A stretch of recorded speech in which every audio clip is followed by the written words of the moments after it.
તો બીજું, ત્રીજું અને ચોથું ચેપ્ટર કમ્પ્લીટ થયું બેટા.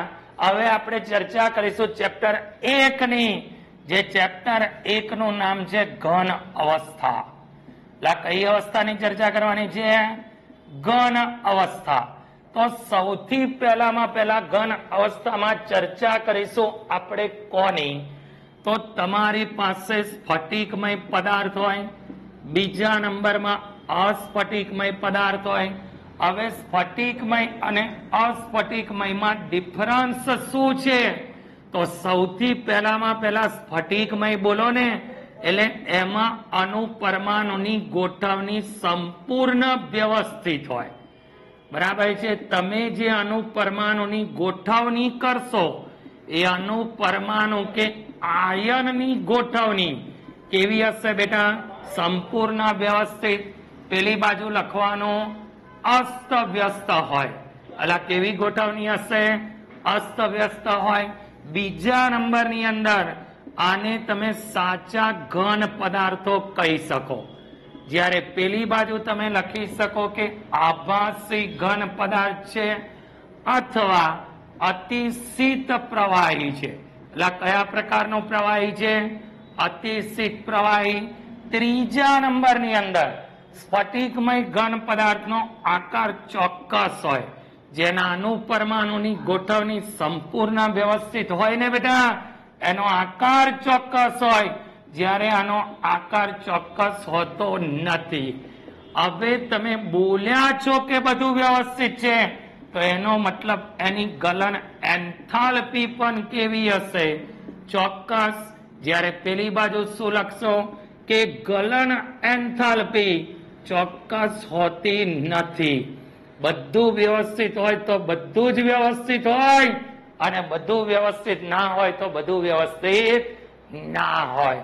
પછીના મુદ્દામાં એને તમે ધારવાળા સાધન વડે કાપતા, ધારવાળા સાધન વડે કાપતા મળતો ભાગ મૂળ ભાગ જેવું બંધારણ ધરાવે. અલા મૂળ ભાગ જેવું શું ધરાવે? બંધારણ. જ્યારે પેલી બાજુ લખીશ કે બંધારણ ધરાવતો નથી, અસ્તવ્યસ્ત છે ને. હવે આનો ગુણધર્મ કેવો હશે? વિષમદૈશિક ગુણ. જ્યારે પેલી બાજુ આવશે સમદૈશિક ગુણ. ક્લિયર?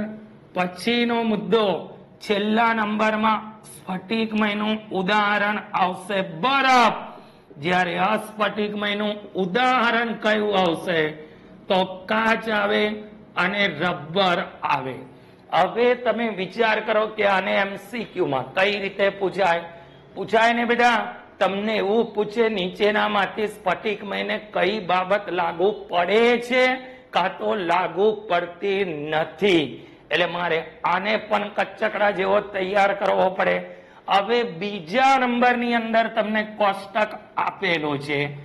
તમે ઘન પદાર્થનું વર્ગીકરણ 4 પ્રકારે કરી શકો. તમારો સૌથી પહેલો ઘન પદાર્થ, બરાબર છે, જેનું નામ છે આયનીય ઘન પદાર્થ. ચાલો, આયનીય ઘન પદાર્થમાં ઘટક કણો તરીકે શું હશે? તો બધાને ખબર છે કે આયનીમાં તો આયનો જ હોય. બીજા નંબરની અંદર તમને પૂછે આકર્ષણ બળ પ્રકારનું કયું હોય? તો તમને ખબર છે કે વિરુદ્ધ બીજભાર ધરાવતા આયનો વચ્ચે કુલંબિક આકર્ષણ બળ અસ્તિત્વ ધરાવે. અને બંધ કયો બનાવે? તો આયનીય બંધ બનાવે. પછી મને આગળ પૂછે કે એનું ઉદાહરણ કયું છે? તો કોઈને પૂછવા નહીં જવાનું, આયનો વાળું ઉદાહરણ લખી નાખવાનું. ત્યાર પછી મને પૂછે કે એના ગલન બિંદુ કેવા હોય. હવે પોઝિટિવ નેગેટિવ એકબીજા સાથે ચોંટી પડે એટલે સ્વાભાવિક વસ્તુ છે કે એને છૂટા પડતા વાર લાગે. એટલે ગલન બિંદુ ઉત્કલન બિંદુ કેવા? ઊંચા. પછી એ સ્વભાવે કેવા હશે? તો કે સખત પણ બરાબર. બરાબર છે? આમ તમને સખત લાગે પણ આમ બરડ લાગે. દાખલા તરીકે મીઠું પકડો છો, દબાવો છો તો એમાંથી મોટું મીઠું નાનું બની જશે, પણ આમ જોવા જશો તો સ્વભાવ કેવો હશે? સખત. પછી મારે ચર્ચા કરવાની છે એની વાહકતાની.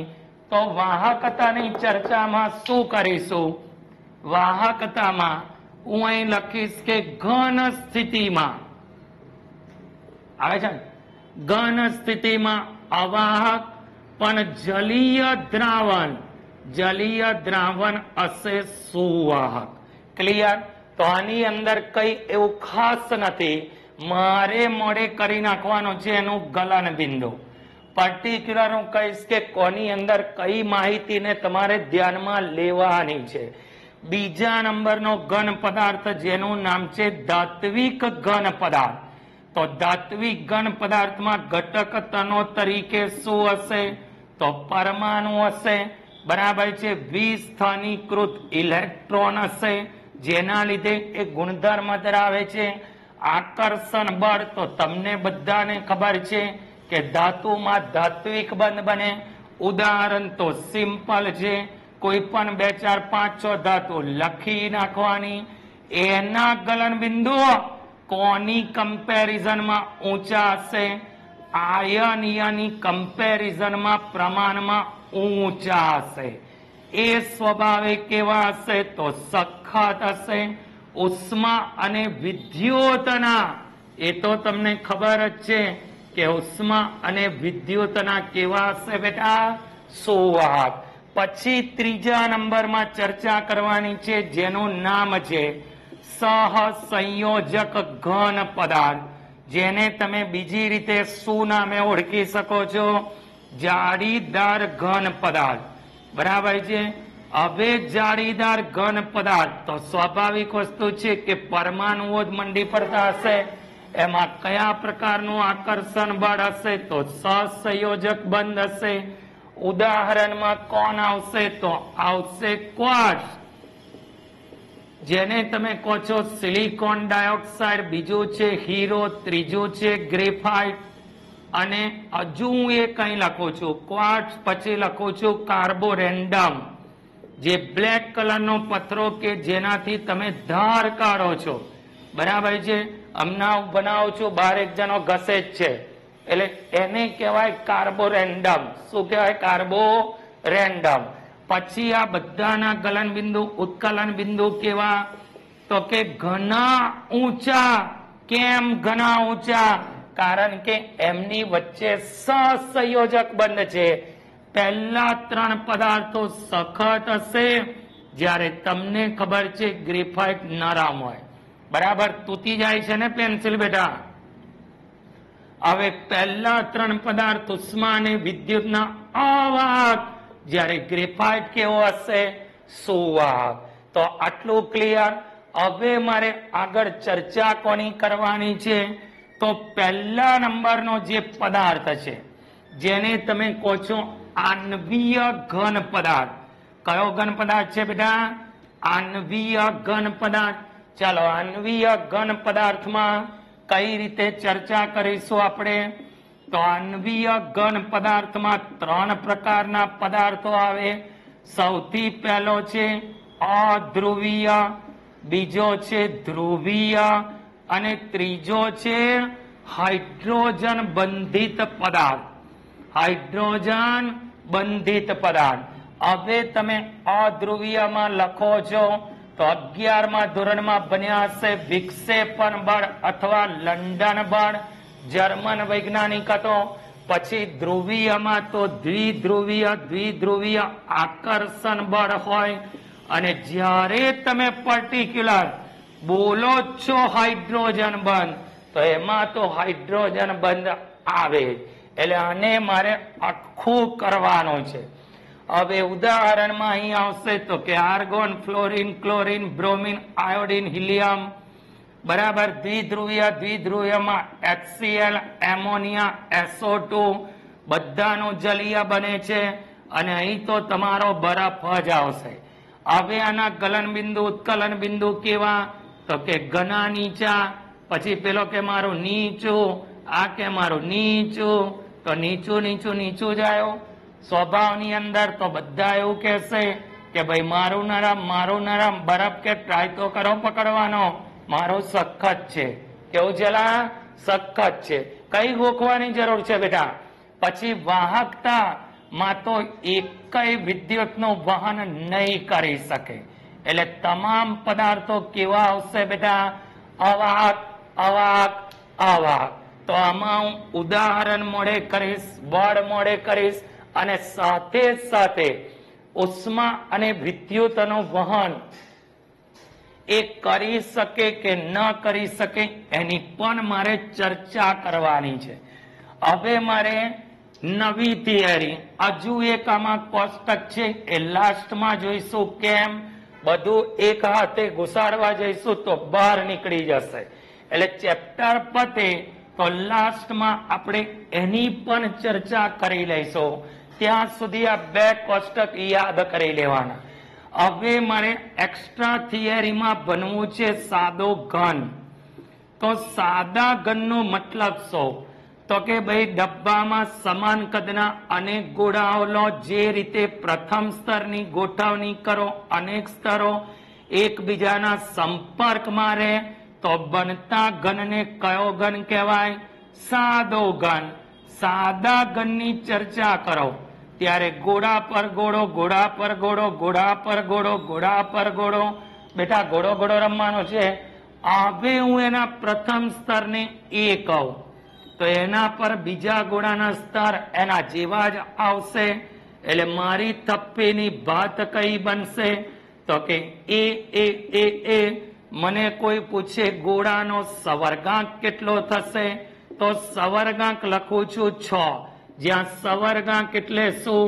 તો કે ગોળાને અડકીને ગોઠવાયેલા ગોળાની સંખ્યા. ગોઠવાયેલા ગોળાની સંખ્યા. તો હવે તમે એવું કહેશો કે સાહેબ અહીં તો 4 જ અડકેલા છે. બેટા 4 તો એક જ સ્તરના છે. તો એક જ સ્તરના ગોળા મને પૂછે ને તો 4. હવે તમારો આ સ્તર આમ હશે, એક ઉપર હશે, એક નીચે હશે. તો એનો મતલબ કે મને કોઈ પૂછે ઉપલા સ્તરના ગોળા તો ઉપલા સ્તરના કેટલા ગોળા? 1. કોઈ પૂછે નીચલા સ્તરના ગોળા તો કે 1. એટલે ટોટલ તમારા ગોળા કેટલા થયા? 6. હવે કોઈ પૂછે પ્રાપ્ય કદનો રોકેલ વિસ્તાર કેટલો? તો કે ભાઈ 52.36%. અને પ્રાપ્ય કદનો ખાલી વિસ્તાર પૂછે તો 47.64%. આ એક્સ્ટ્રા થિયરીમાં છે કે જે થિયરી તમને આપી નથી. બીજા નંબરમાં છે, આને તમે સિમ્પલ ક્યુબિક ક્લોઝ પેક રચના કહી શકો. હવે અંતઃ કેન્દ્રિત ઘન body centre cubic close pack રચના. તો 4 ગોળા એકબીજાને અડકે નહીં એ રીતે એકબીજાથી થોડા દૂર ગોઠવાય. જ્યારે તેના પર બીજા ગોળાનો સ્તર મૂકો ત્યારે પ્રથમ સ્તરના 4 ગોળાના સંપર્કમાં હોય. જ્યારે ત્રીજું સ્તર મૂકવા જશો ને ત્યારે તે કોના જેવી ગોઠવણી ધરાવશે બેટા? પ્રથમ સ્તર જેવી ગોઠવણી ધરાવે. જેમ કે આ એકબીજાને અડકે નહીં, એની વચ્ચે બીજા સ્તરનો ગોળો, ત્રીજું સ્તર મૂકો તો પ્રથમ સ્તર જેવું દેખાય. એટલે ધીસ ઇઝ તમારું એ, બીજું સ્તર બી, ફરી પાછો એવો જ સ્તર આવ્યો તો મને કોઈ પ્રશ્ન પૂછે થપ્પીની ભાત કઈ? તો કે એબી, એબી, એબી, એબી.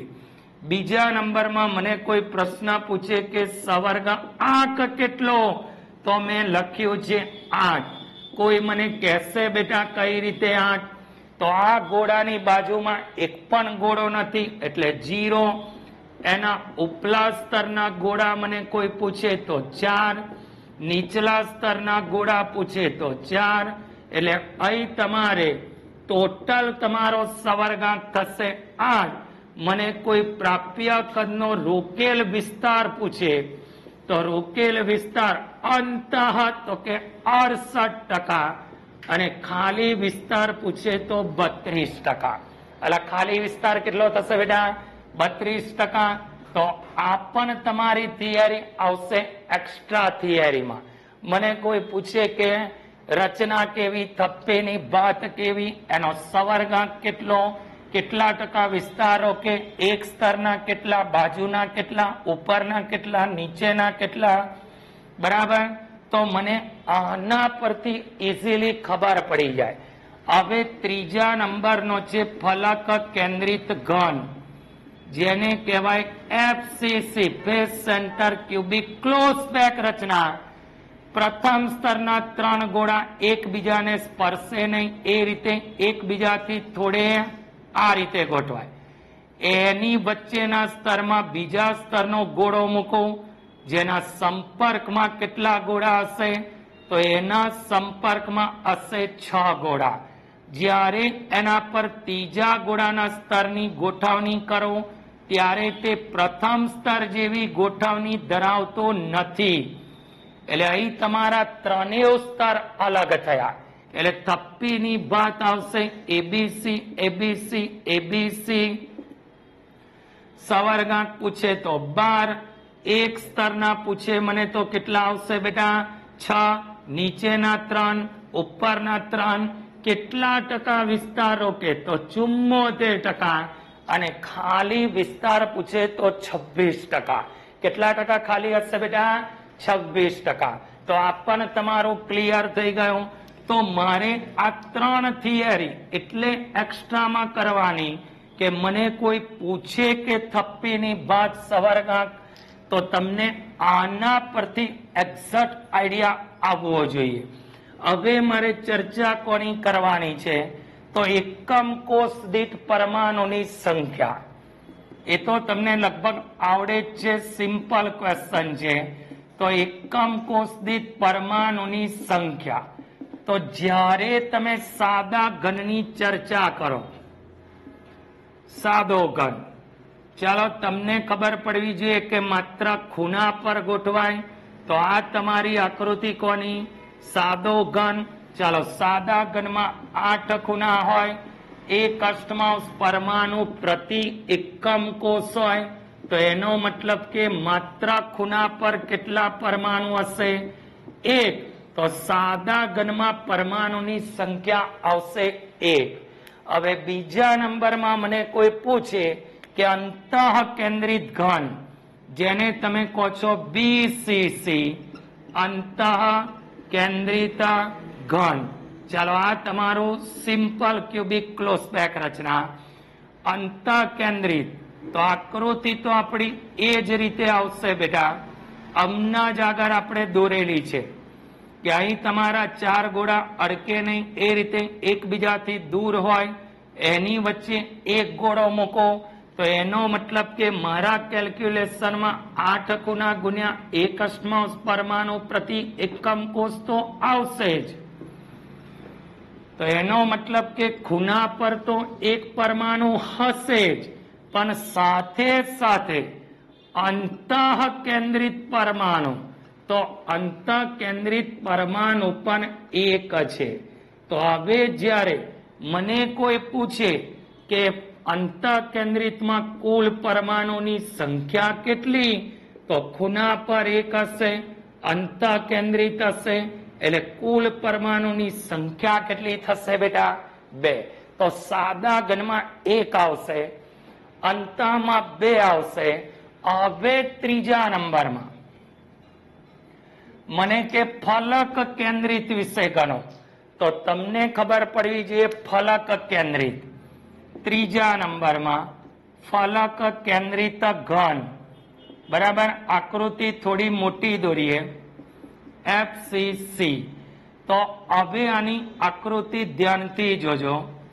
ચોરસ પાડ્યું, એના સેન્ટરમાં 1 મૂક્યું, એના પર બીજું ચોરસ પાડ્યું, એના સેન્ટરમાં હું 1 મૂકી દઉં, બરાબર. ધ્યાનથી જોજો, હમણાં સપાટામાં આકૃતિ તૈયાર થઈ ગઈ. આને જોડ્યું, આને જોડ્યું, આના સેન્ટરમાં 1 હશે, આના સેન્ટરમાં 1 હશે, આના સેન્ટરમાં 1 હશે, આના સેન્ટરમાં 1 હશે. તો એનો મતલબ કે તમારા 8 ખૂણા તો છે જ, પણ આમાં તમારી 6 ફલક છે. હવે ફલકમાં આવે 1/2 પરમાણુ પ્રતિ એકમ કોષ, તો એનો મતલબ એ થયો બેટા કે ફલકમાં પણ 3 પરમાણુ હશે, એટલે અહીં તમે કુલ પરમાણુની સંખ્યા પ્રતિ એકમ કોષ દીઠ શોધવા જાઓ ને તો કેટલા પરમાણુ આવશે? 4 પરમાણુ.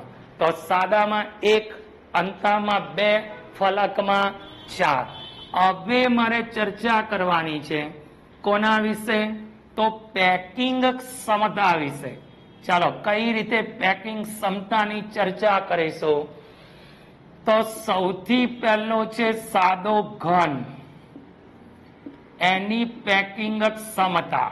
મારે આખી થિયરી નથી બનવાની, પણ એમાં MCQ ની કચ્ચકડા જેવી લાઈનો હોય, એ લાઈનોને મારે બનવી પડશે કે કઈ કઈ લાઈન એવી હશે કે જે MCQ માં કામ લાગશે.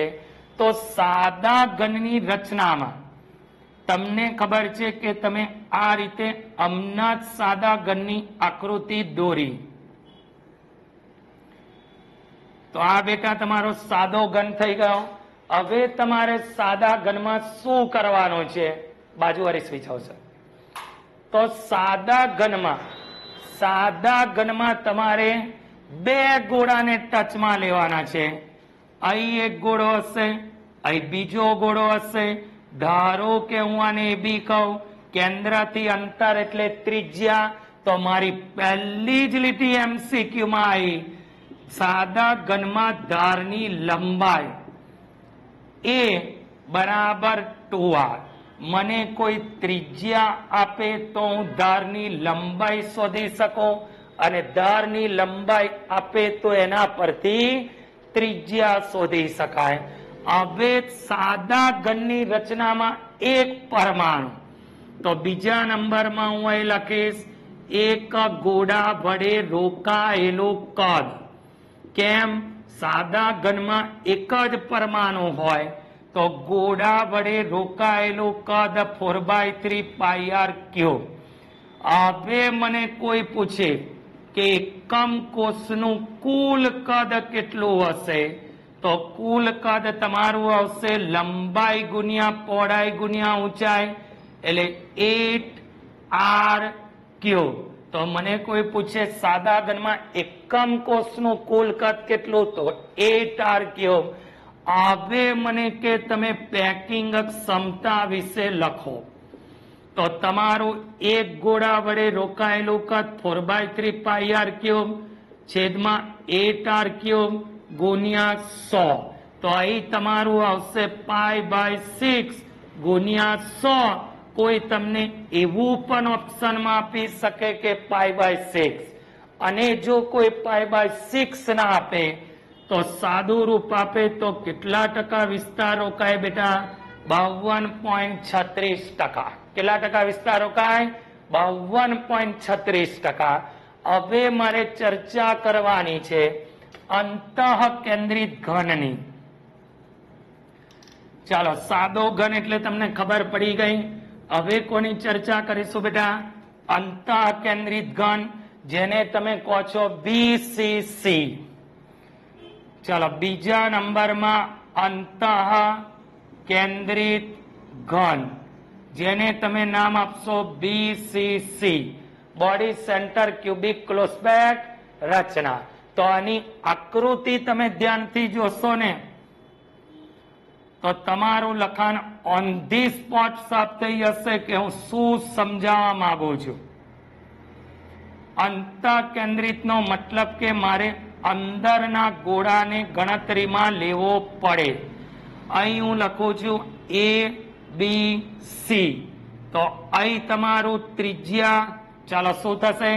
ધારની લંબાઈ A, ધારની લંબાઈ A. તો અહીં તમારું પહેલા ત્રિકોણ ABC માટે ચાલો પાયથાગોરસ કર્ણનો વર્ગ બરાબર 2 બાજુના વર્ગોનો સરવાળો, એટલે અહીં તમારી AC ની કિંમત આવશે √2a. ક્યાંથી આવ્યો? a² નો વર્ગમૂળ કાઢો તો આ તમારું આવ્યું √2a.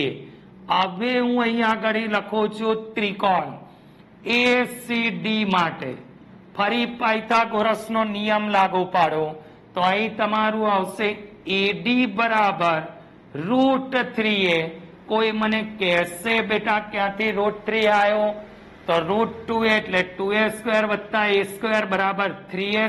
3a² નો અડધો √3a. તો અહીં તમારું પહેલું આવ્યો અંતઃવિકર્ણની લંબાઈ. મને કોઈ પ્રશ્ન પૂછે કે અંતઃવિકર્ણની લંબાઈ શોધવી છે તો ધારની લંબાઈને √3 વડે ગુણી નાખવાનું.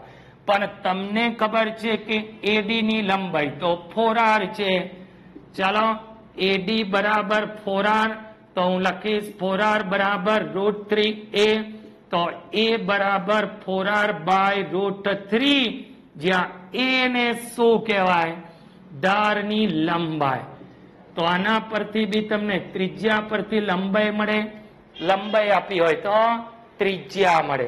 હવે તમને ખબર છે કે અંતઃકેન્દ્રિતમાં બે ગોળા, તો બે ગોળા વડે રોકાયેલ કદ, તો અહીં તમારું આવશે 2 ગુણ્યા 4/3 πr³, એટલે એને કહેવાય 8/3 πr³. એટલે બે ગોળા વડે. તો મને કોઈ પૂછે કે BCC માં ગોળા વડે રોકાયેલું કદ કેટલું? તો 8/3 πr³. હવે મને કોઈ પૂછે એકમ કોષનું કુલ કદ, તો લંબાઈ ગુણ્યા પહોળાઈ ગુણ્યા ઊંચાઈ, એટલે 4r/√3 નો આવશે ઘન.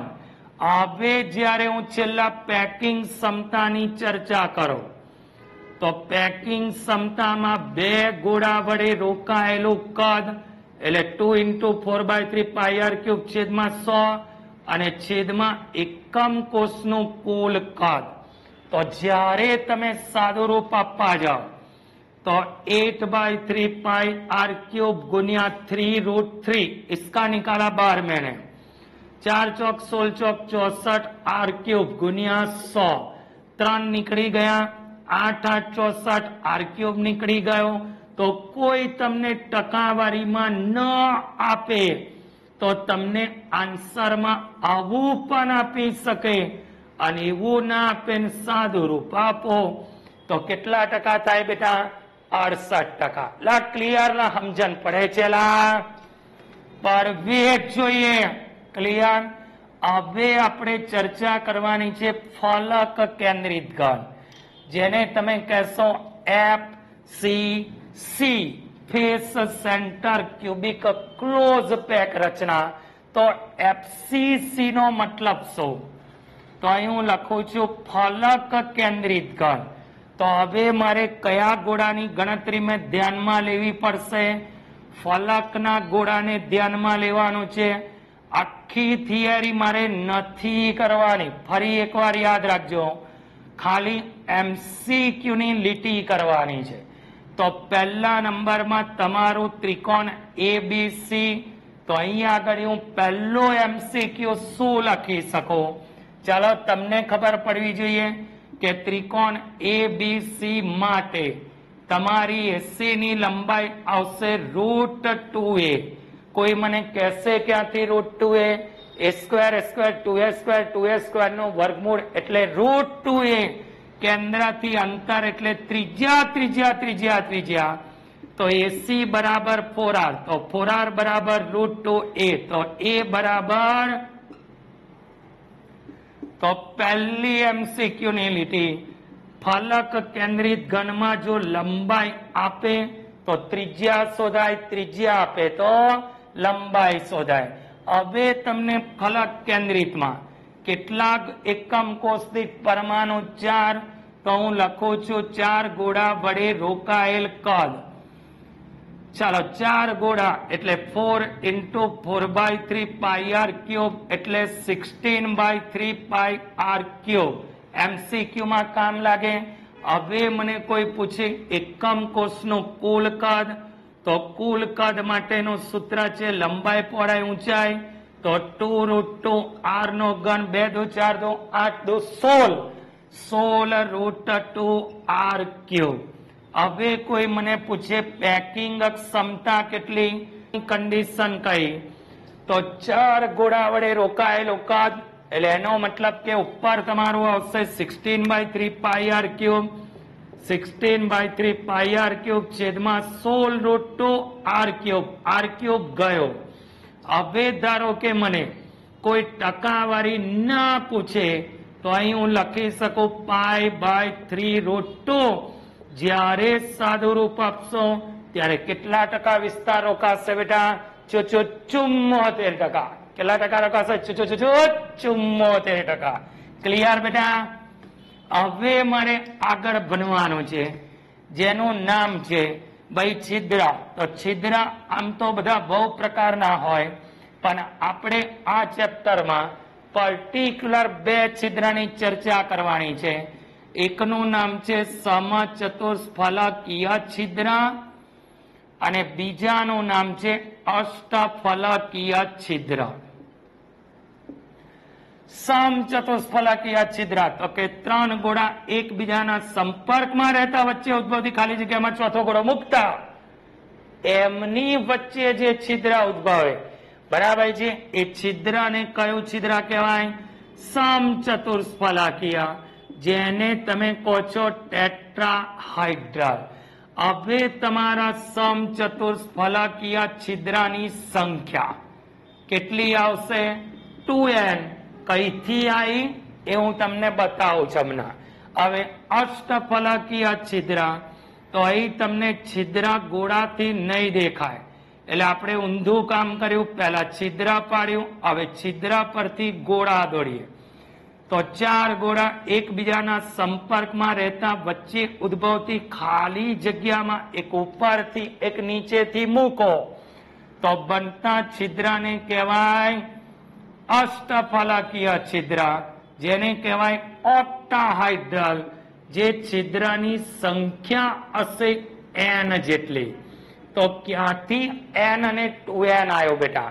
તો જ્યારે તમે આ રીતે આકૃતિ દોરો ને, હું તમને 1 મિનિટમાં સમજાવી દઉં કે મેં n અને 2n ક્યાંથી લખ્યો. આ તમારા ગોળાનું પ્રથમ સ્તર છે. હવે તમે બીજા ગોળાનું સ્તર મૂકો એટલે આની બાજુમાં ગોળો આવે, આની બાજુમાં ગોળો આવે, આની બાજુમાં ગોળો આવે, આની ઉપર ગોળો આવે. ક્લિયર? મારે ખાલી એક ટોપિક સમજવો છે, હું એક્ઝેક્ટ શું કહેવા માંગુ છું. તો જ્યારે અહીં આગળ તમે એક અષ્ટફલકીય છિદ્ર બનાવવા જશો ને, ત્યારે એની બાજુમાં કેટલા સમચતુષ્ફલકીય છિદ્ર બની જશે? 2. એટલે એનો મતલબ કે તમારા સમચતુષ્ફલકીયની સંખ્યા અષ્ટફલકીય કરતા કેવી હશે બેટા? બમણી હશે. હવે ત્યાર પછી મારે ચર્ચા કરવાની છે જેનું નામ છે હેક્સાગોનલ ક્લોઝ પેક રચના. ચાલો, હેક્સાગોનલ ક્લોઝ પેક રચનાનો મતલબ શું? HCP હેક્સાગોનલ ક્લોઝ પેક રચના, અથવા તમે એને શું કહી શકો?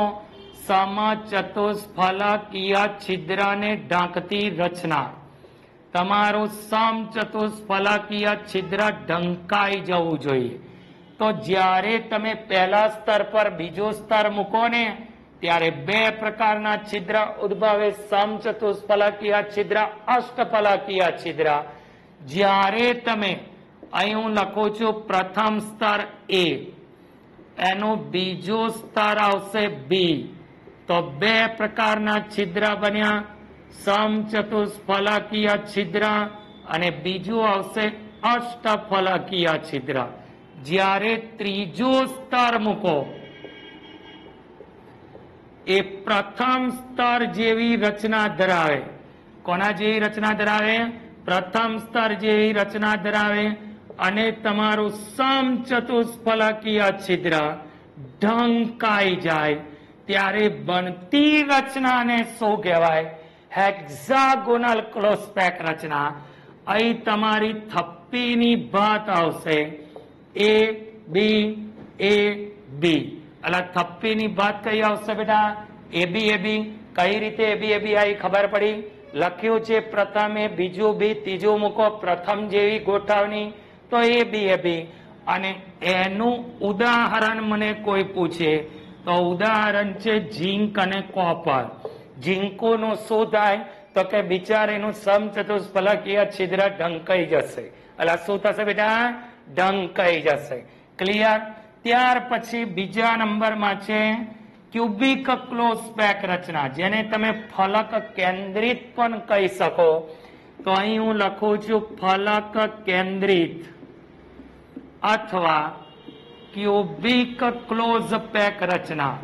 ક્યુબિક ક્લોઝ પેક રચના જેને તમે કહો છો સીસીપી અથવા એફસીસી. આ તમારું એફસીસી, આ સીસીપી. આમાં શું થશે તો કે તમે પ્રથમ સ્તર એને એ કહેશો, એના પર બીજું સ્તર મૂકશો એને બી કહેશો. જ્યારે ત્રીજું સ્તર મૂકો, બરાબર, પ્રથમ સ્તર જેવું ન હોય, બરાબર, પેલામાં લખ્યું છે પહેલાના જેવું હોય, જ્યારે આમાં ન હોય અને અષ્ટફલકીય છિદ્ર ઢંકાઈ જાય ત્યારે તમારી જે રચના બની એને કહેવાય ફલક કેન્દ્રિત ઘન. હવે મને કોઈ પૂછે થપ્પીની ભાત, તો અહીં તમે કહ્યું છે કે ત્રીજું સ્તર અલગ છે, તો તમારી થપ્પીની ભાત આવશે એબીસી એબીસી. ક્લિયર? અને અહીં તમારું ઉદાહરણ આવશે સિલ્વર અને કોપર. બરાબર, ઝીંકોનું ઢંકાઈ ગયું સમચતુષ્ફલકીય છિદ્ર અને અષ્ટફલકીયમાં કે તો સિલ્વર અને કોપર. ક્લિયર બેટા? હવે મારે ચર્ચા કરવાની છે. શેની ચર્ચા કરવાની છે? તો સ્ફટિકની વિવિધ પ્રકારની ક્લોઝ પેક રચના. એમાં સૌથી પહેલા એક પરિમાણીય છે. તો પહેલા હું ચર્ચા કરું એક પરિમાણીય ક્લોઝ પેક રચના. ચાલો, એક પરિમાણીય ક્લોઝ પેક રચનાનો મતલબ શું?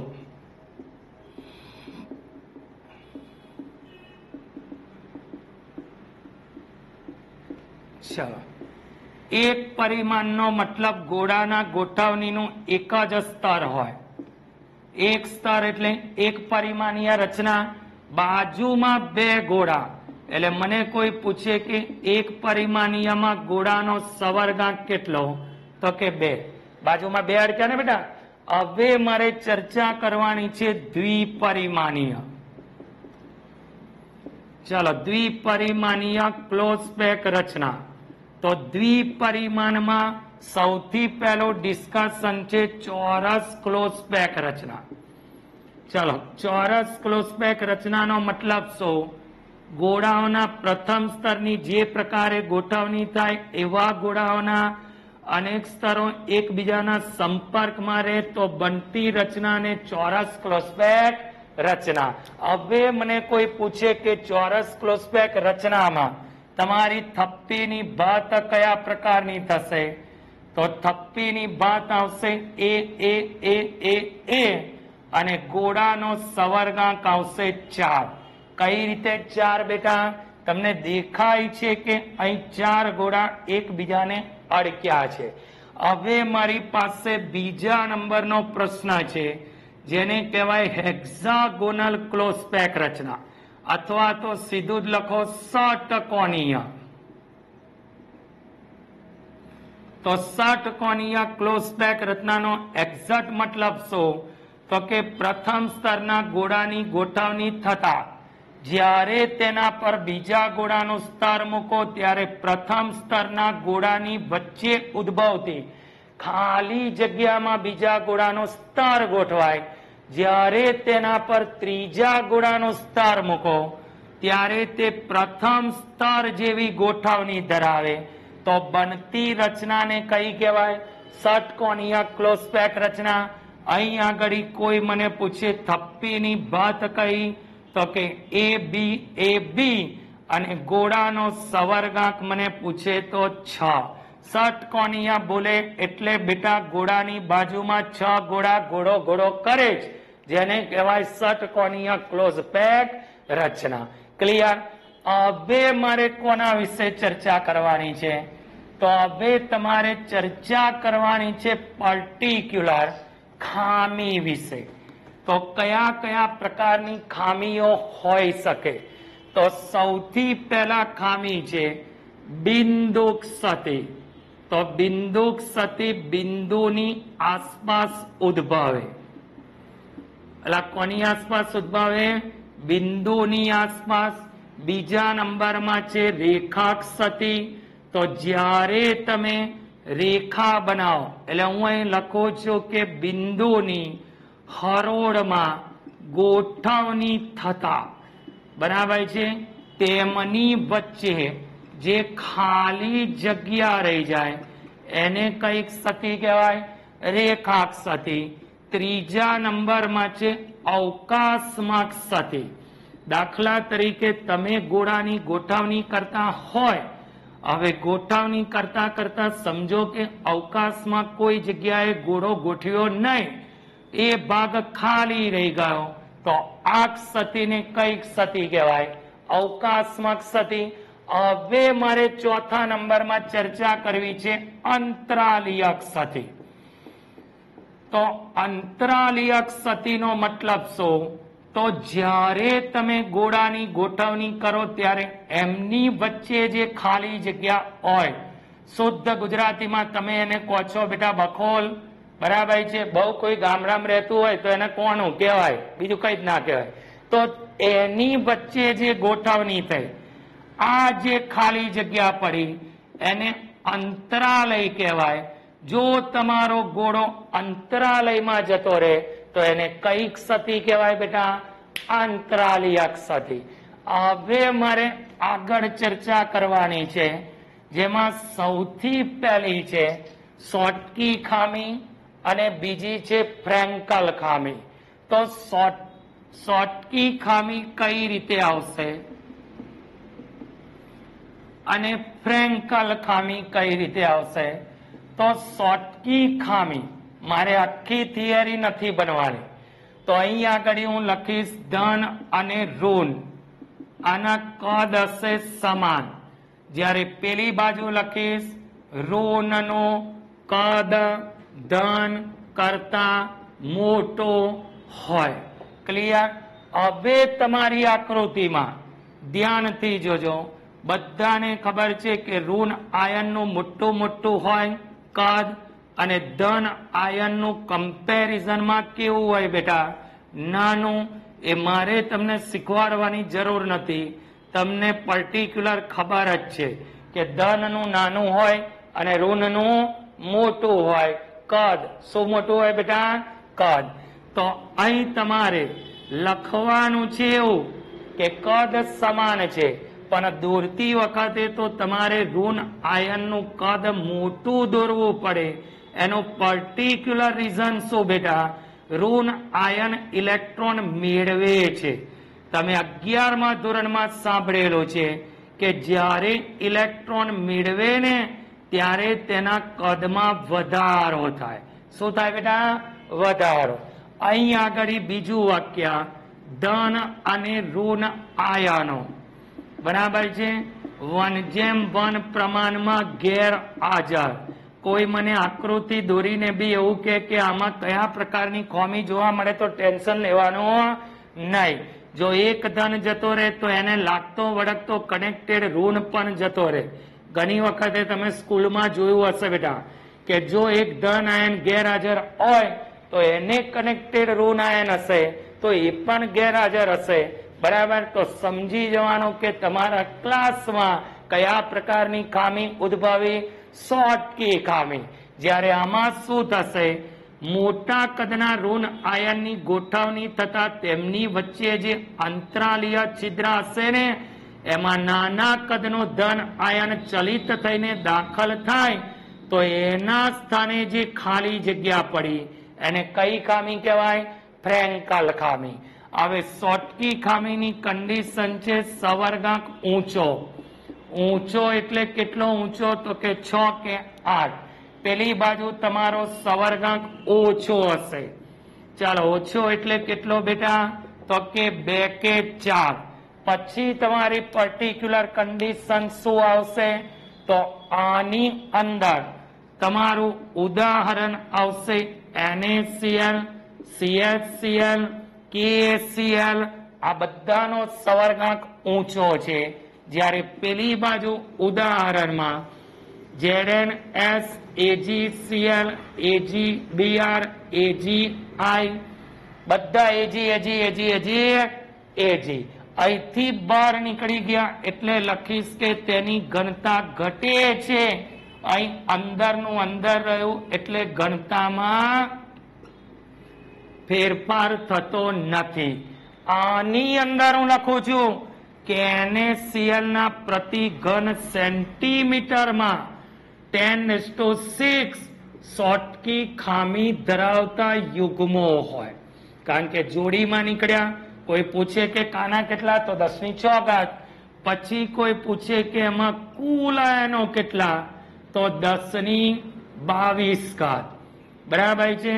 તો દર 10⁻16 આયનો ગોઠવાય. કારણ કે 6 તો કાના છે, એનો મતલબ કે સારા તો 16 જ છે. તો એમાં એક કઈ ખામી ઉદ્ભવે? શોટકી ખામી. કઈ ખામી ઉદ્ભવે બેટા? શોટકી ખામી. ક્લિયર ને બેટા? કચ્ચા કડા જેવી ખબર પડવી જોઈએ. અને આમ તમને એવો અહેસાસ થવો જોઈએ કે કેમેસ્ટ્રી તો હિરેન સરનો જ. ક્લિયર બેટા? હવે આગળ પર્ટિક્યુલર મારે ચર્ચા કરવાની છે જેનું નામ છે અશુદ્ધિ ક્ષતિ. તો એનો મતલબ એ થયો કે અશુદ્ધિ દાખલ થતી હશે. ગૌરવભાઈ, ઓ ગૌરવભાઈ, ચાલો અશુદ્ધિ ક્ષતિનો મતલબ શું? તો તમને ખબર પડી છે કે તમારી પાસે શુદ્ધ સ્ફટિક હશે NaCl. હવે એમાં હું SrCl2 ની અશુદ્ધિ દાખલ કરો.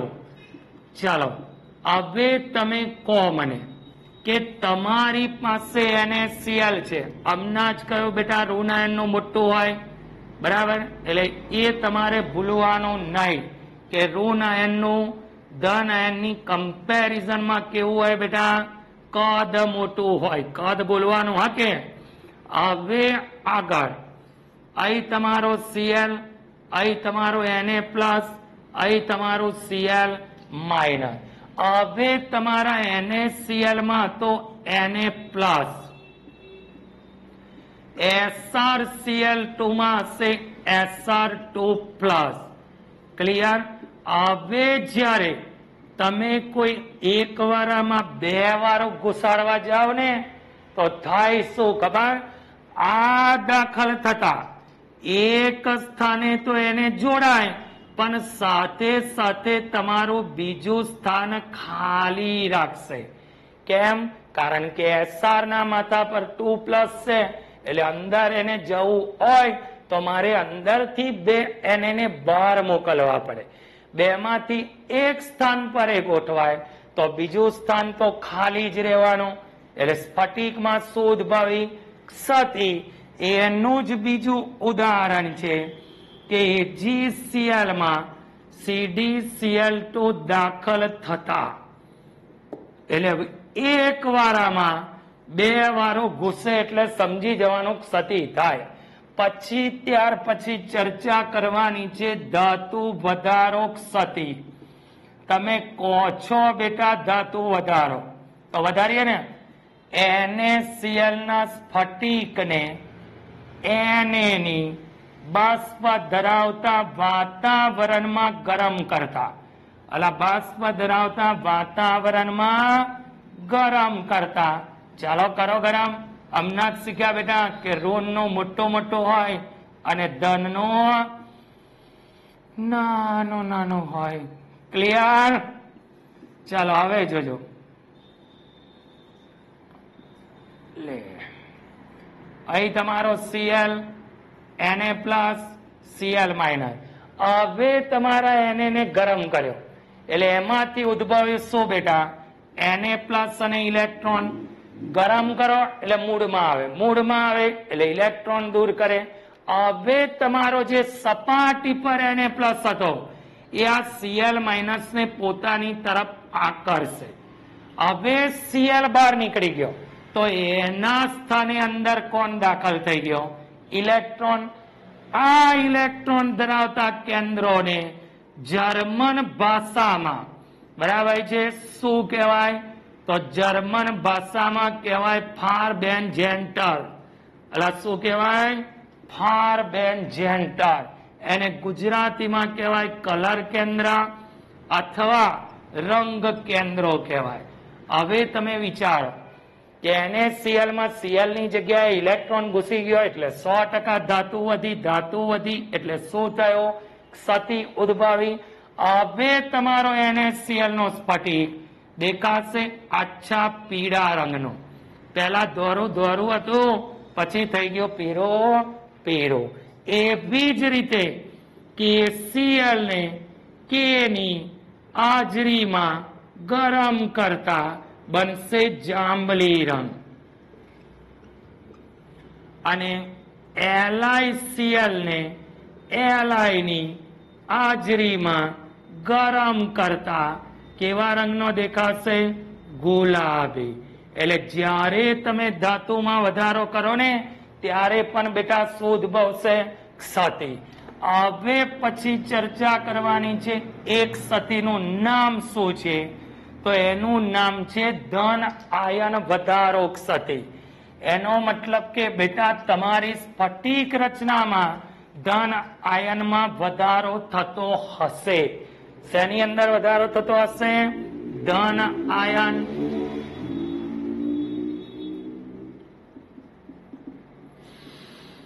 તો ધન આયન વધારોમાં તમારી પાસે ZnO નો સ્ફટિક છે જેની પાસે બિલકુલ નથી રંગ, એટલે રંગવિહીન છે. હવે તમે એને ગરમ કરો તો અહીંથી નીકળી જશે ઓક્સિજન. અહીં તમારું Zn રૂપાંતરણ પામશે Zn2+ અને ઇલેક્ટ્રોનમાં. આ દાખલ ક્યાં થશે? તો આંતરાલીય છિદ્રમાં. ઇલેક્ટ્રોન એની બાજુમાં જ રહેશે. હવે એનું અણુસૂત્ર બદલાઈને શું બની ગયું? Zn1+ x * O. એટલે આ તમે ધન આયન વધાર્યો ત્યારે સ્ફટિકમાં ક્ષતિ ઉદ્ભવી, અને હવે તમારો સ્ફટિક કેવા રંગનો દેખાશે? આછા પીળા રંગનો દેખાય. એટલે કેવા રંગનો દેખાય બેટા? આછા પીળા રંગનો. ત્યાર પછીની ક્ષતિની ચર્ચા કરવાની છે જેનું નામ છે ધાતુ ઉણપ ક્ષતિ. તો ધાતુ ઉણપનો મતલબ શું? તમારી ધાતુનું પ્રમાણ ઓછું હોય. હવે ઓછું હોય એટલે દાખલા તરીકે હું FeO લખું તો આ તમારું સૂત્ર સાચું છે, પણ ધારો કે હું અહીં Fe નું ઘટાડી દઉં તો પ્રમાણ ઘટ્યું, એટલે શું કહેવાય? ધાતુ ઉણપ ક્ષતિ. એટલે તમને ઉદાહરણમાં પૂછી શકે કે ઉણપ ક્ષતિની ચર્ચા કરો. ક્લિયર બેટા? હવે મારે બનવાનો છે શક્તિપથનો નમૂનો. તો શક્તિપથના નમૂનામાં આપણે શેની ચર્ચા કરવાની છે? ઘણી બધી MCQ ની લીટીઓ કામ લાગશે. તો શક્તિપથનો નમૂનો કોના આધારે સમજાવી શકાય? તો આણ્વીય કક્ષક સિદ્ધાંતને આધારે સમજાવી શકાય. હવે હું પર્ટિક્યુલર તમને અહીં શોર્ટકટમાં શીખવાડું કે આણ્વીય કક્ષક સિદ્ધાંત એટલે તો કે બે પરમાણુની પરમાણ્વીય કક્ષકોનું એકબીજા સાથે સંમિશ્રણ થાય ત્યારે શક્તિપથની રચના થાય. બરાબર છે? આને કહેવાય લઘુત્તમ શક્તિ ધરાવતો પથ, જેને તમે કહેશો સંયોજકતા પથ. કયો પથ? પછી અહીં આવશે મહત્તમ શક્તિ ધરાવતો પથ, તો એને તમે કયા નામે ઓળખશો? તો કે વાહકતા પથ.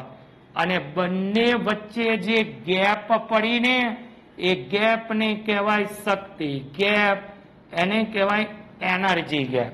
કઈ ગેપ કહેવાય? તો બે પરમાણુની પરમાણ્વીય કક્ષકોનું સંમિશ્રણ થતા શક્તિપથની રચના થાય. લઘુત્તમ શક્તિ ધરાવતો પથ સંયોજકતા પથ, મહત્તમ શક્તિ ધરાવતો પથ વાહકતા પથ. બંને વચ્ચેના તફાવતને શક્તિ ગેપ, જેને મેં કહ્યું EG. એમાં જ હું કન્ટિન્યુ લખું છું કે ધાતુ કેમ સુવાહક હશે, તો સંયોજકતા પટ અને વાહકતા પટ એકબીજાની નજીક ઇલેક્ટ્રોન સરળતાથી સંયોજકતા પટમાંથી વાહકતા પટમાં જઈ શકે. બરાબર છે. બીજા નંબરમાં અધાતુ, તો અધાતુ અવાહક હોય. કેમ? કારણ કે સંયોજકતા પટ અને વાહકતા પટ વચ્ચેના શક્તિ ગેપનું મૂલ્ય ખૂબ જ વધારે, એટલે ઇલેક્ટ્રોન સરળતાથી ન જઈ શકે. હવે ન જઈ શકે તો વિદ્યુતનું વહન શક્ય ન બને. અને ત્રીજા નંબરમાં અર્ધવાહક હોય તો ઊંચા તાપમાને કેવા બનશે? સુવાહક. કારણ કે એમના સંયોજકતા પટ અને વાહકતા પટ વચ્ચેના શક્તિ ગેપનું મૂલ્ય ઓછું. જ્યારે ગેપ ઓછી હોય ને અને ટેમ્પરેચર વધારો તો એ સરળતાથી જઈ શકે. તો એને તમે કયા નામે ઓળખશો બેટા? અર્ધવાહક. સિલિકોન અને જર્મેનિયમ, એટલે સિલિકોન અને જર્મેનિયમ. હવે મારે આગળ ચર્ચા કોના વિશે કરવાની છે? તો ડોપિંગ એટલે શું? તો ડોપિંગ નો મતલબ એવો થશે કે અશુદ્ધિ દાખલ કરવાની ઘટના. જ્યારે તમે કોઈ શુદ્ધ પદાર્થમાં અશુદ્ધિ દાખલ કરો ને તો એ ઘટનાને ડોપિંગ કહેવાય. દાખલા તરીકે તમને ખબર છે, જ્યારે કોઈ ઇન્ટરનેશનલ ગેમનું આયોજન થાય ત્યારે દરેક ખેલાડીનો ડોપિંગ ટેસ્ટ કરે છે. તો ડોપિંગ નો મતલબ શું? હવે ધારો કે કોઈને રેસમાં દોડવાનું હોય, બરાબર, એમને એમ દોડે તો ખબર પડે કે ભાઈ દુખાવો થાય છે. પણ ધારો કે કોઈ કેફી પદાર્થનું સેવન કરે અને દોડવાનું ચાલુ કરે તો એના શરીરના કોઈ ભાગમાં દુખાવો ના થાય અને આરામથી એ રેસ જીતી શકે. એટલે જીત્યા પહેલા ને જીત્યા પછી બંને સમયે ખેલાડીઓનો કયો ટેસ્ટ કરે છે? ડોપિંગ.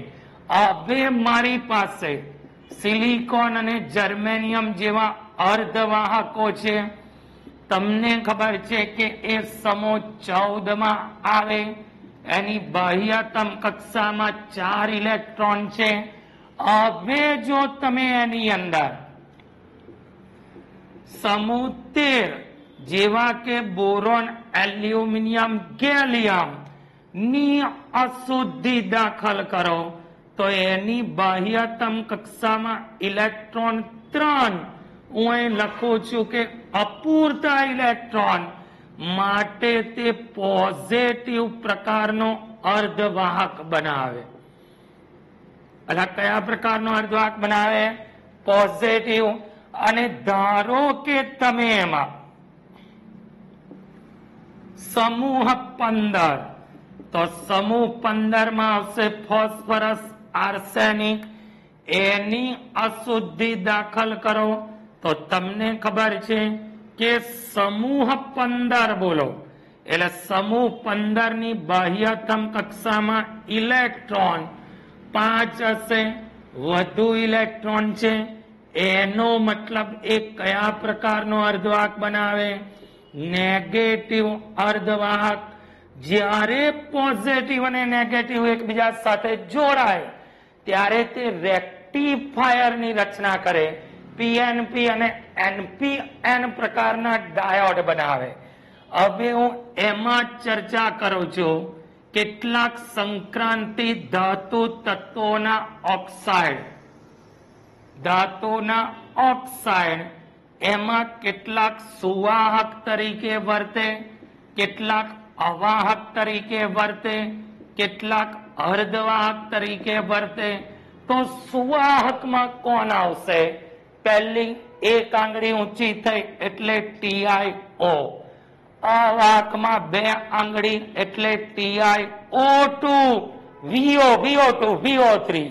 બરાબર, આનાથી જ ખબર પડે છે VO, VO2, VO3. અને અર્ધવાહકમાં 3 એટલે Ti2O3. અહીં તમે બીજું પણ લખી શકો CrO2, જેનો ઉપયોગ થાય મેગ્નેટિક ટેપની બનાવટમાં અને છેલ્લું વાક્ય ReO3 નો દેખાવ અને વાહકતા કોપર ધાતુ જેવી છે. અલા કઈ ધાતુ જેવી છે? કોપર ધાતુ જેવી છે. હવે કોઈ પર્ટિક્યુલર મને એવું પૂછે કે સુવાહક, અવાહક ને અર્ધવાહક ની વાહકતા કેટલી હશે, બરાબર છે?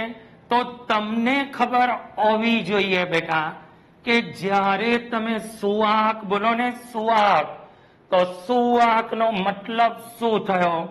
તો હું અહીં લખું છું કે સુવાહક, અહીં ઉપર લખું છું એ કયા પ્રકારે વહન કરે. તો સુવાહકની વાહકતા 10⁴ થી 10⁷ ઓમ ઇન્વર્સ મીટર ઇન્વર્સ પ્રતિ ઓમ પ્રતિ મીટર. ધારો કે તમને હું અવાહક કહું તો 10⁻10 થી 10⁻20 ઓમ ઇન્વર્સ મીટર ઇન્વર્સ. અને અર્ધવાહકની વાહકતા પૂછે તો 10⁻6 થી 10⁴. અહીં તમે -20 થી -10 એવું યાદ રાખજો, ઇઝીલી યાદ રહે. હવે સુવાહકનું ઉદાહરણ છે ધાતુ અને મિશ્ર ધાતુ. અવાહકની ચર્ચા કરો તો કાચ અને સિરામિક દ્રવ્યો, જેને તમે કહી શકો અવાહક. જ્યારે અર્ધવાહકમાં કોણ આવશે? સિલિકોન, જર્મેનિયમ, ગેલિયમ આર્સેનાઇડ, જેને GaAs કહેવાય. હવે ત્યાર પછી લાસ્ટ ટોપિકની ચર્ચા કરવાની છે ચુંબકીય ગુણધર્મો. ચાલો, ચુંબકીય ગુણધર્મમાં સૌથી પહેલો ચુંબકીય ગુણધર્મ અનુચુંબકત્વ. તો અનુચુંબકત્વનો મતલબ શું? તો કે અયુગ્મિત ઇલેક્ટ્રોન હોય, બરાબર છે, બાહ્ય ચુંબકીય ક્ષેત્ર પ્રત્યે આકર્ષણ ધરાવે. એના ઉદાહરણમાં કોણ આવે? તો O2 અને સંક્રાંતિ ધાતુ આયન. તમે અહીં લખો તો કાળજી એ રાખવાની કે એની ડી કક્ષકમાં અયુગ્મિત ઇલેક્ટ્રોન હોવા જોઈએ. પછી બીજું છે પ્રતિચુંબકત્વ. તો પ્રતિચુંબકત્વનો મતલબ શું બેટા? બધા જ યુગ્મિત ઇલેક્ટ્રોન બાહ્ય ચુંબકીય ક્ષેત્ર પ્રત્યે અપાકર્ષણ ધરાવે. એના ઉદાહરણમાં શું આવશે? તો મૂળ વગરના ઉદાહરણ. બે ને ચોંટાડીને લખવાના. થઈ ગયું? એટલે જ્યારે તમે ટોટલ કરશો ત્યારે યુગ્મિત ઇલેક્ટ્રોન થવા જોઈએ. કેવા ઇલેક્ટ્રોન થવા જોઈએ બેટા? યુગ્મિત ઇલેક્ટ્રોન. હવે મારે ચર્ચા કરવાની છે એમાં જ ત્રીજા નંબરનો, જેને કહેવાય લોહ ચુંબકીય પદાર્થો, જેને ઇંગ્લિશમાં તમે કહો છો ફેરોમેગ્નેટિક પદાર્થ. ફેરોમેગ્નેટિક. તો ફેરોમેગ્નેટિક નો મતલબ શું? તો કે આવા પદાર્થને બાહ્ય ચુંબકીય ક્ષેત્રની અસર હેઠળ મૂકવામાં આવે. બધા ચુંબકીય દ્વિધ્રુવો બાહ્ય ચુંબકીય ક્ષેત્રને સમાંતર ગોઠવાય, બરાબર છે. બાહ્ય ચુંબકીય ક્ષેત્રની ગેરહાજરીમાં બધા અસ્તવ્યસ્ત થઈ જાય. એ બાહ્ય ચુંબકીય ક્ષેત્ર તરફ શું અનુભવે? આકર્ષણ. લો ચુંબકીય તો આયન, કોબાલ્ટ, નિકલ, ગેડોલોનિયમ. શું આવશે? ગેડોલોનિયમ. આ મોટે ભાગે ક્યાં વપરાય? તો ચુંબકની બનાવટમાં વપરાય. ત્યાર પછી ચોથા નંબરમાં છે પ્રતિલોહ ચુંબકીય. ચાલો, પ્રતિલોહ ચુંબકીય પદાર્થો કોને કહેવાય બેટા? તો કે આવા પદાર્થને બાહ્ય ચુંબકીય ક્ષેત્રની અસર હેઠળ મૂકવામાં આવે. કેટલાક સમાંતર ગોઠવાય, કેટલાક વિરુદ્ધ ગોઠવાય. તો સમાંતર અને વિરુદ્ધ ડોમેન ની સંખ્યા સમાન હોય, બરાબર છે, તો એને કયા નામે ઓળખાય? પ્રતિલો ચુંબકીય. બાહ્ય ચુંબકીય ક્ષેત્ર પ્રત્યે નિર્બળ અપાકર્ષણ ધરાવે, કારણ કે એકનું ઓછું થયું, બીજાનો બેહી ગયો. બરાબર. આના ઉદાહરણમાં તો આનું બીજું નામ છે એન્ટીફેરોમેગ્નેટિક. તો એન્ટી કોણ વિચારે? માણસનું મન. તો કે આના ઉદાહરણમાં માનો, માનો 2, માનો 3, એટલે માનો 2, માનો 3, MnO, MnO2, Mn2O3. ત્યાર પછી છેલ્લા નંબરનો છે, એનું નામ શું છે? તો છેલ્લા નંબરનું નામ છે ફેરીમેગ્નેટિક પદાર્થ. અહીં હું લખીશ કે એની ચુંબકીય ચાક માત્રા શૂન્ય હોય. કેમ? જેટલા સમાંતર એટલા વિરુદ્ધ, એટલે સામ સામે 0 થઈ જશે. હવે 5મા નંબરમાં છે જેનું નામ છે ફેરીમેગ્નેટિક પદાર્થો. ચાલો, ફેરીમેગ્નેટિક પદાર્થનો મતલબ શું? તો કે આવા પદાર્થને બાહ્ય ચુંબકીય ક્ષેત્રની અસર હેઠળ મૂકવામાં આવે. કેટલાક સમાંતર ગોઠવાય, કેટલાક વિરુદ્ધ ગોઠવાય. તો અહીં લખું છું સમાંતર અને વિરુદ્ધ ડોમેનની સંખ્યા સમાન હોતી નથી. પેલામાં સમાન હોય છે, આમાં સમાન હોતી નથી. એની ચુંબકીય ચાક માત્રા શૂન્ય હોતી નથી. એના ઉદાહરણમાં કોણ આવશે? ફેરી. તો કે 3. એક ઓછો કર્યો, ઝીંક જોડ્યો, એક ઓછો કર્યો, મેગ્નેશિયમ જોડ્યો. તો Fe3O4 ને તમે શું કહો છો? મેગ્નેટાઇટ.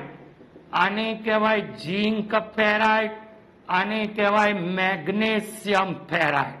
એટલે ઝીંક ફેરાઇટ અને મેગ્નેશિયમ ફેરાઇટ. તો ક્લિયર? બધા સમાંતર ગોઠવાય તો લો ચુંબકીય, જેટલા સમાંતર એટલા વિરુદ્ધ તો પ્રતિલો ચુંબકીય. બંનેની સંખ્યા સમાન ના હોય તો ફેરીમેગ્નેટિક. લો ચુંબકીય તો કે આ કોની? તો કે ગેડેલોનિયમની. બરાબર. એન્ટી કે તો મન, MnO, MnO2, Mn2O3. અને ફેરી તો કે 3, Fe3O4, Zn Fe2O4, Mg Fe2O4. હવે આપણે ચર્ચા કરવાની છે, જે આગળ એક ટેબલ બાકી રાખ્યું હતું તે ટેબલનું ડિસ્કશન કરવાનું છે. તો કયું ટેબલ હતું બેટા? તો તમારી પાસે જે પ્રિમિટિવિટી ઘન હોય, જેને તમે સાદો ઘન કહો છો, એ સાદા ઘનના શક્ય વિચલન, એના ધાર, એના ખૂણા, એનું ઉદાહરણ. તો હું અહીં લખું છું સ્ફટિક પ્રણાલી. પહેલા 3ને હું કઈ રીતે યાદ રાખીશ એ જોજો. ધારની લંબાઈ, પછી અહીં લખીશ અક્ષીય ખૂણો, પછી અહીંયા આગળ લખીશ એનું ઉદાહરણ. સૌથી પહેલા હું બોલું છું સાદો ઘન. બીજા નંબરમાં બોલું છું ટેટ્રાહાઇડ્રલ, જેને કહેવાય ચતુષ્કોણીય. અને પછી ત્રીજા નંબરમાં લખું છું રહોમ્બિક, એટલે ઓર્થોરહોમ્બિક. ક્લિયર? આ 3ને હું આ સિક્વન્સમાં પકડી રાખીશ. હવે સાદા ઘનમાં A બરાબર B બરાબર C, પછી એક ધારની લંબાઈ સરખી નહીં થાય, પછી 3 ધારની લંબાઈ સરખી નહીં થાય. 3માં તમારો ખૂણો આલ્ફા બરાબર બીટા બરાબર ગેમા બરાબર 90, આલ્ફા બરાબર બીટા બરાબર ગેમા બરાબર 90, આલ્ફા બરાબર બીટા બરાબર ગેમા બરાબર 90 ડિગ્રી. સાદાનું ઉદાહરણ કોણ? તો કે સાદી છે NaCl અને ઝીંકો. ટેટ્રાહાઇડ્રલમાં T બોલાયો, તો T પરથી ચાલુ કરવું. અહીં જોજો, સફેદ ટીન, પછી ટી વાળું TiO2, પછી ટીનની ખનિજ SnO2, પછી તમારું એના જ વાળું ઉદાહરણ કાશ મને એક્ઝામમાં યાદ આવી ગયું હોય તો કે ભાઈ CaSO4. પછી ઓર્થોરહોમ્બિક, રહોમ્બિક બોલો એટલે રહોમ્બિક સલ્ફર તો આવે જ. પછી બીજું સલ્ફર વાળું Na2SO4 into 10H2O. પછી એની અંદર કન્ટિન્યુ તમે આ બી લખી શકો કે NO3 બી આનું ઉદાહરણ છે જેને ઇન્ડિયન સોલ્ટ પીટર કહેવાય, અને BaSO4. તો સાદા ઘનમાં NaCl ને ઝીંકો, અંતર બીજો કયો છે ટેટ્રાહાઇડ્રલ નો ટી એટલે સફેદ ટીન TiO2, અને ટીનની ખનિજ કેસીટેરાઇડ. કાશ મને આવડી ગયો હતો તો CaSO4. પછી ઓર્થોરોમ્બિકમાં રોમ્બિક સલ્ફર અને બીજું KNO3 BaSO4. પછી ચોથા નંબરમાં છે ષટકોણીય. તો ષટકોણીય બોલો એટલે A બરાબર B નોટ ઇક્વલ C. તમારા બે ખૂણા હશે 90 ડિગ્રીના, પણ એક ખૂણો 120 નો. હવે ષટકોણ બોલો એટલે આવું થયું. તો આ તો તમને ખબર જ છે કે ગ્રેફાઇટની રચના સમતલીય ષટકોણીય. પછી ગોલ ગોલ દેખાયો એટલે CdS, અને ત્રીજું ઉદાહરણ છે ZnO. હવે પાંચમા નંબરનું, છઠ્ઠા નંબરનું મોનોક્લિનિક અને ટ્રાયક્લિનિક. બેટા ક્લિનિક એટલે દવાખાનું.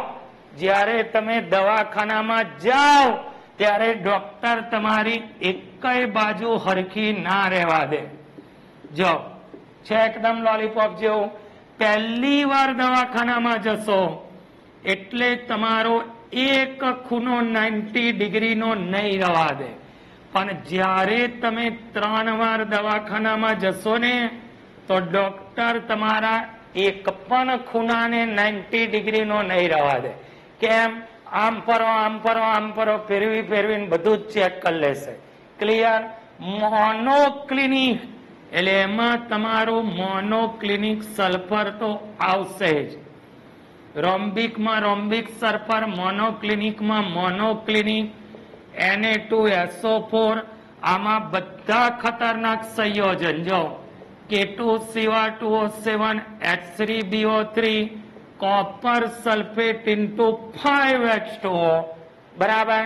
તો આ ટેબલ ને પણ તમારે ધ્યાનમાં લેવા. પહેલા 3 A equal to B equal to C equal to B not equal C, A not equal B not equal C, ખૂણો 90 ડિગ્રી. સાદામાં NaCl ઝીંકો. બીજા નંબરમાં શું આવ્યું? ટી વાળું સફેદ ટીન TiO2 SnO2. કાશ આવડી ગયો હતો. પછી આવ્યું કોણ? તો ત્રીજા નંબરમાં ઓર્થોરોમ્બિક, તો રોમ્બિક સલ્ફર KNO3. બરાબર? પછી આવ્યું આ ષટકોણ જેવું. તો એક બાજુ સરખી ના હોય, એક ખૂણો તમારો 120 ડિગ્રીનો હોય. ષટકોણીય રચના તો કે ગ્રેફાઇટ, ZnS અને CdS અને ZnO. પછી એક વાર દવાખાનામાં જાવ તો એક જ ખૂણો 90 નો નહીં રહે, પણ 3 વખત જશો તો 3 90 ના નહીં રહે. બરાબર છે? ક્લિયર? તો અહીં તમારું બધું not equal not equal not equal.